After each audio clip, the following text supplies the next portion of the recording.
All right. Tell me when. When, boss?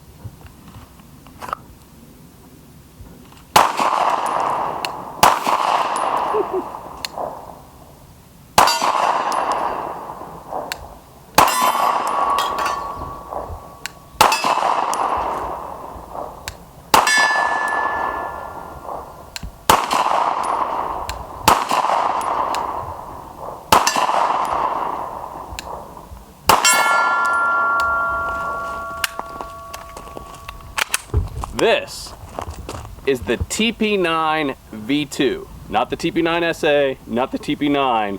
This is the TP9V2. Taking a look at it on the VSO Gun Channel, coming up right now.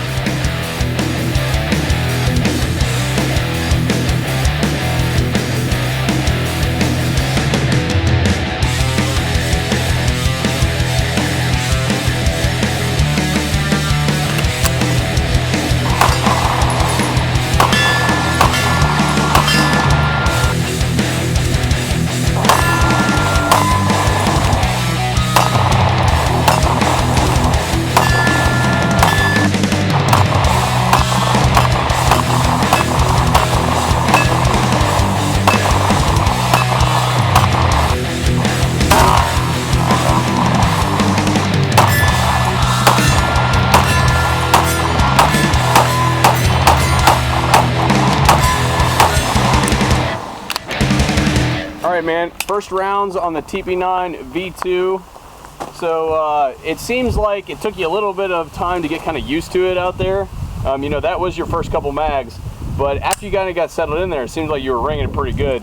What are your impressions on this beast here? Okay, my initial impressions on this gun, I really like it. After you get used to kind of the bore axis on it, it's fairly intuitive to shoot. You get right into it. The only issue that I had was on this side of the weapon. The size of the mag release would be very good for somebody who's used to shooting, say 1911 or Glock. However, slide release? Yeah. For us SIG shooters who are used to having a more forward thumb position to avoid riding our slide catch, this is kind of counterintuitive for us. However, it can be eliminated with just training. This slide release is actually really nice for manipulating because it's so large. You have a ton of real estate to get your thumb on this. It's almost the size of, I would say, a Beretta slide catch. So, you know, looking forward, if we look at the form and form factor of the gun, you know, he talked about the size of the controls. It's almost like a dual paddle slide release that we've got going on here. But the other thing about it is the grip stippling is pretty aggressive in here. I mean, right now, I mean, you can see Bacon standing here. He's like basically dripping, and so am I, because it's like 100 degrees out here right now. It gets you a good purchase on the gun. I'm actually pretty impressed with the factory stippling on this. I'm not entirely sure that you need to go out and do a whole lot of that, the after factory stuff. Good slide serrations, real good deep slide serrations here, so that, you know, when you are sweaty or bloody, hopefully not bloody, but just sweaty, you can get a good purchase on these slide serrations here. And the other serrations that I noticed are along the top of the rail here. The sights themselves are not serrated, but the top of the strap here is serrated, which allows the glare to be reduced a little bit. So what we're going to go ahead and do is we are going to go ahead and get some more rounds loaded up and do some more shooting.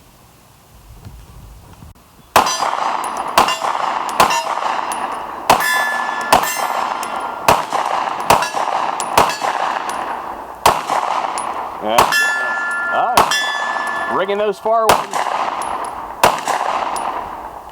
Got him.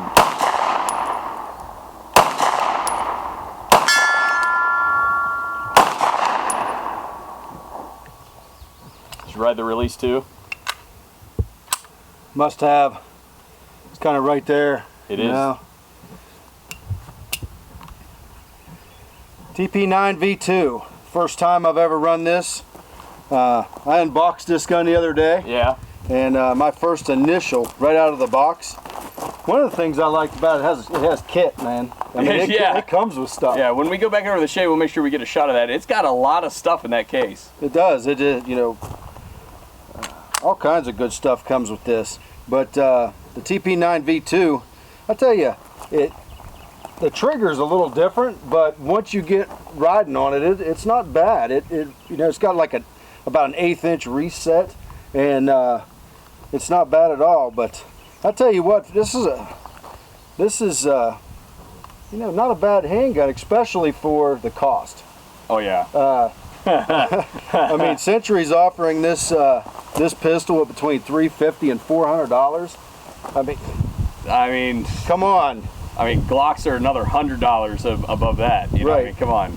And it went bang every time. It did. You know, that farthest target's out there at about 40, 45 yards. The sights are easy to pick up. They're big enough, but yet fine enough that you can take some of those longer shots. So that's something I was happy with. And as far as you were talking on the trigger, the distinction I want to make, guys, real quick, if we talk about this gun cold? It's cold. So there was the TP9, then there was TP9 SA, and now there's TP9V2. So the TP9 original, you'd pull the trigger, single, double action, and you're good. It's that same single, double all the time. But when you hit this decocker, the weapon was dead. All right. The TP9 SA, they come out with the single action kind of trigger where you fire the gun and the reset is a single action, you know, standard striker fired, and then you hit the decocker and the gun's dead again. This gives you second strike capability. Now it's a double action, kind of like a SIG, but you still have second strike capability should you come around and for some reason hit that decocker, which I have not seen to be capable. I don't even think it's possible to accidentally one hit thing it. I'm seeing about the decocker, you have to intentionally depress that the way it's designed, where you're not gonna, you know, decommission this weapon like coming out of your holster or, you know, out of inside the waistband. Not possible. Yeah, I don't Keyboard think so. commandos, no, it's not possible. You gotta intentionally depress that. But the other difference between this and the SA is this has a little bit shorter barrel in it. Just you know, the TP9 SA sticks out about that much farther, so it's got a little bit shorter barrel in the TP9V2, which I dig for, you know, coming out of the holster a little bit easier. There's not quite as much flip. So one of the other things I noticed about this when Fidelis and I were talking is the grip angle. Oh yeah. On the pistol. It's got a nice grip angle on it. You don't have to adjust with your wrist. You're coming up, it's right there. Try that out. Okay, so more like a Smith? Yeah, yeah. Do we have a Smith laying around that we can roll in here? I think we do. Let me get one. So we have a Smith & Wesson. This one's been modded a little bit. This is just an MP9, and here's the TP9. So as you can see, Doc, if I can get you to hold that one, you know, if we can kind of stick them side by side. It's not a Glock angle, and it's not really a Smith angle, but it's pretty close. I think Bacon was kind of comparing it to almost like a Walter. The grip was very Walter-esque, I think. Yeah. Which check the Glock angle. Yeah. There's some difference there. Yeah, there's some serious difference there. Yeah. But the other thing I like about the grip is there's no finger grooves. I'm really not into the finger groove thing. I like that it's just stippled. You know, you got some serration on there. I dig that.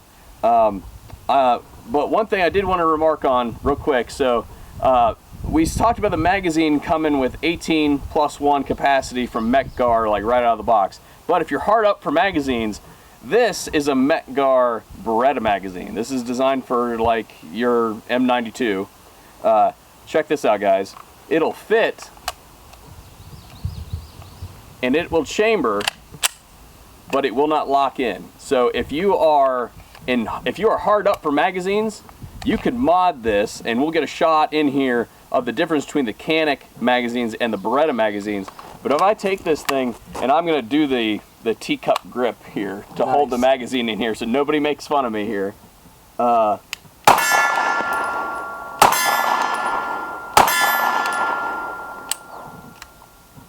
Oh, you only put like 3 rounds in the magazine. I'm riding that slide release hard. But as you can see, she works just fine off of those magazines when you got them fully inserted.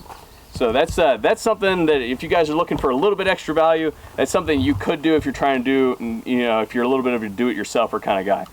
But I think what we ought to do is walk over to the shade and break this sucker down so we can see all the internals in it. All right, guys, over here in the shade, we're taking a look at the case and all the kit that comes with the Canik TP9V2 here. As you can see, I mean, it's a pretty spacious case. It comes with 2 18-round Metgar magazines, obviously the standard trigger lock, yeah, whatever, some credentials, the firearm itself, and the firearm does actually come in the holster down here. As you can see, it comes with the paddle as well as the belt loop retainer for the holster itself, a cleaning brush, and a rod in there, right there, and also a magazine loading assist here. And the one thing that we did not mention earlier when we were out there shooting is this thing has interchangeable backstraps. So if I can get that thing out there, this is a much larger backstrap that would fit, you know, right there into the back of the gun. And if I can reflect this way, right like this, to give yourself a little bit more beefier grip for those of us with bigger hands. So that might be an option for somebody like Bacon who keeps riding the magazine release or the slide release over there. Of course, today we're using the venerable Hotshot Elite here. This is actually distributed by Century Arms. Yeah, so this is their own brand of ammunition that they're pushing out there right now. Check it out. It seems to be all reliable. I mean, we've been through like 3 or 4 boxes of it today, and we haven't had any malfunctions out of the TP9V2. So that thing eats that stuff pretty good. What I also want to do real quick while we're here is we'll go ahead and go through the breakdown procedure, give you guys a look inside. So pull this back, let it go forward, and you know, striker fire pistol looking inside. You can see the trigger mechanism working here, right like that, and your standard, you know, disassembly with a captive recoil spring there, and barrel comes right out. Pretty standard construction for a handgun. It seems to all be high quality parts as far as I can tell. Doesn't look like there's anything like super cheap in here. At least on first impressions. Of course, we will have to run the snot out of this thing and see if she ever quits running. But right now, I think we're gonna load up the rest of these magazines and go back to town. Other things about it, it fits into a Serpa like XD, or a Serpa for like M&P, although it comes with its own holster, which Spectre will be talking about here in just a couple minutes. One of the things that I do like, it's a firing pin like indicator, the same thing that's on like Max D, really nice. And the magazine release is super easy to get to, comes out really nice. It comes with 2 Metgar like magazines, real super smooth, real easy to come out. And like one of the texts that we like to do like here at VSO is see whether or not it pops up, and as well it does. And with some other like manufacturers, as you hit that button, it does not spring like assist that magazine up. On this one, definitely does.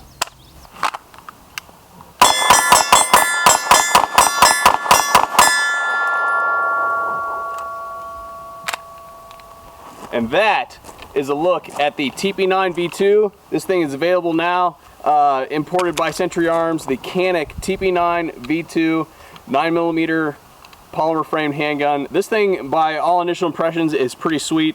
Obviously, this is T&E, guys, so we don't get to take a full, like, long-term look at this gun. But by all initial impressions, this thing's pretty sweet. And I think I'm probably going to get one of these bad boys, just because, I mean, straight up, it's better than any polymer handgun for price per value that I picked up this year. That's saying something. Even with all the new improvements that a lot of manufacturers have made to through their firearms this year. I'm digging this thing quite a bit, and I do believe the whole team is as well. We're going to continue to run the guts out of this thing for a little while, and then you know, maybe we'll come back with an update video in a few months or so. But anyway, initial impressions, first look at the TP9V2 imported by Century Arms.